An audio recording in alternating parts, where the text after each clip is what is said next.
ভারতবর্ষের বীর জওয়ান সৈনিকরা যারা সীমান্তে সারাক্ষণ আমাদেরকে প্রোটেকশন হিসেবে পাহারা দিয়ে রেখেছে এই দেশকে, তারা আমাদের থেকে বা এই দেশের থেকে কি চায়? টাকা? আচ্ছা, কখনো কি এটা দেখেছেন কোন নেতা মন্ত্রীর ছেলে আর্মি জয়েন করতে? না, তারা বড় বড় ইউনিভার্সিটিতে পড়াশোনা করে, তাও আর বাইরের দেশে। তাহলে আর্মি কারা জয়েন করে? তারাই জয়েন করে যারা তোমার আমার মতো গরিব মধ্যবিত্ত ঘরের থেকে আসে, যাদের দেশের প্রতি অবিরাম ভালোবাসা। মনে রেখে দিও, কারণ ভালোবাসা না থাকলে শুধুমাত্র টাকার জন্য কেউ আর্মি জয়েন করে না বন্ধু। কারণ সেখানে যে কঠোর পরিশ্রম করতে হয়, সেই পরিশ্রমটা সে যদি অন্য জায়গায় করে, সে একটা ভালো সফল কাজ করতে পারবে। সে ব্যবসা হোক আর অন্য কিছু হোক বন্ধু। শুধুমাত্র আর্মি জয়েন করে সেই জন্য যার দিলে শুধুমাত্র ভারতবর্ষের জন্য এতটা ভালোবাসা আছে, তাই তো জানকে দিতেও একবারও ভাবে না। হ্যাঁ, এই জন্যই আর্মি জয়েন করে বন্ধু। দেখুন, আমাদের দেশের একজন সৈনিক সেই ইচ্ছা মতন কিছুই করতে পারে না। তার সবকিছু একটা রুলস এর ভিতরে থাকে। তার হেড অফিসার যে রুলস দেয় সেই রুলস হিসেবে তাকে চলতে হয়। কিন্তু তারও দিন শেষে একটা স্বপ্ন থাকে, যখন আমি দেশের জন্য লড়াই করতে করতে মারা যাব, গুলি খাবো, তখন যেন দেশবাসী আমাকে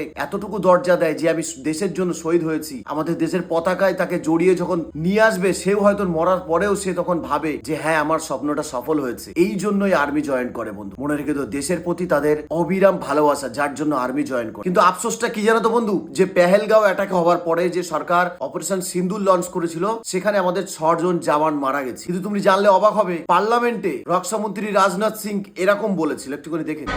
आपको प्रश्न पूछना है तो यह पूछिए कि इस ऑपरेशन में क्या हमारे जाबाज सैनिकों को कोई क्षति हुई है, तो उसका उत्तर है नहीं। কি দারুণ দেখেছো, বুক ঠুকে বলছে যে নেই। কিন্তু তুমি জানলে অবাক হবে বন্ধু, যে সেদিন 6 জন জওয়ান মারা গেছিল, কিন্তু এটা আমাদের থেকে লুকানো হয়েছিল। আজকে যখন এটা প্রকাশ হয়েছে, তখন কেউ কিছু বলে না। একবার ভাবুন তো বন্ধু, তারা আমাদের থেকে শুধু এতটুকু চাই, যখন আমরা দেশের জন্য গুলি খেয়ে মারা যাব, শুধু আমাদের ওই শহীদের দরজাটুকু দিও। কিন্তু আমরা সেটাও দিতে পারলাম না তাদের। কিন্তু সেদিন এই ধরনের বড় বড় কিছু ব্যানার লাগানো হয়েছিল, যাতে মেইন পোস্টার হিসেবে ছিল শ্রী নরেন্দ্র মোদী। কিন্তু কেন জানো তো, এমন দেখানো হচ্ছিল যেন নরেন্দ্র মোদী এই মিশনের হেড একজন অফিসার ছিলেন। সত্যি মানে অবিশ্বাস্য। একবার ভেবে দেখুন, যে এই যে পোস্টার গুলো আপনারা দেখছেন না স্ক্রিনে, এটা দেখলে যে কেউ বলবে যে অপারেশন সিন্দুর যেটা হয়েছে, সেটাতে যেন মেন ভূমিকায় ছিল আমাদের দেশের প্রধানমন্ত্রী। আচ্ছা, তাদের বাড়ির লোকের কথা কখনো ভেবেছো? তাদের মা বাবার কথা? তারা কি এই একটা বছর 2025 থেকে 26 একটা বছর কিভাবে জীবন যাপন করছে? তাদের ছেলে দেশের জন্য শহীদ হয়েছে, কিন্তু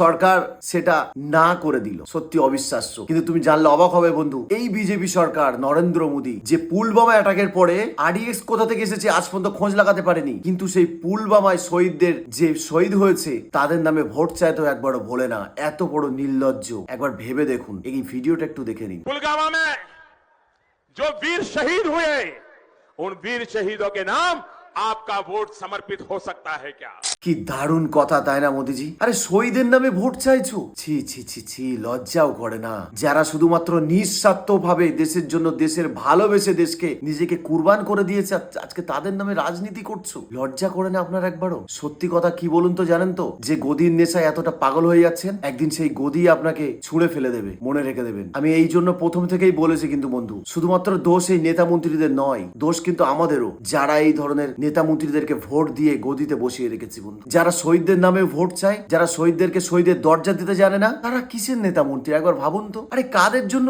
এই দেশের ভেতরে ঘুরে বেড়াচ্ছেন সুস্থভাবে? আপনি জানেন আপনার জীবনের সামান্যটুকু দাম আছে কিনা? আপনি তো এটাও জানেন না কখন আতঙ্কবাদী হামলা হয়ে যাচ্ছে আমাদের দেশে। আপনি টুরিস্ট, আপনি ঘুরতে গেছেন, পেহেলগাঁও যে অ্যাটাকটা হয়েছিল টুরিস্টদের ওপরে অ্যাটাক হয়েছে হঠাৎ করে। তো একবার ভাবুন তো, কাদের জন্য সুরক্ষিত আছেন বন্ধু? কাদের জন্য? নেতা মন্ত্রীদের জন্য সুরক্ষিত আছেন? তাহলে ভুল ভাবছেন যে আপনি নেতা মন্ত্রীদের সুরক্ষিত আছেন। আপনাদের যে সুরক্ষিত রেখে দিয়েছে, দিনের পর দিন ওই ঠান্ডা, বর্ষা বা কি গরম, বালির যে মরুভূমির যে গরম, কি বরফের ঠান্ডা, বর্ষাকাল, যারা দেশকে পাহারা দিয়ে চলেছে, তারা যখন শহীদ হচ্ছে দেশের জন্য, আর তাদের সেই শহীদের দরজাটুকু দেওয়ার জন্য এতটুকু মিথ্যা কথা বলতে হচ্ছে। সত্যি অবিশ্বাস্য। জানি না কি দারুণ এই খেলাটা খেলছে বিজেপি সরকার। যাই হোক, সকলকে অসংখ্য ধন্যবাদ। সকলে অনেক ভালো থাকবেন। কাল আবার কথা হচ্ছে বন্ধু। আর তোমার মতামতটা অবশ্যই কমেন্টে জানিও। ধন্যবাদ তোমাদের সবাই।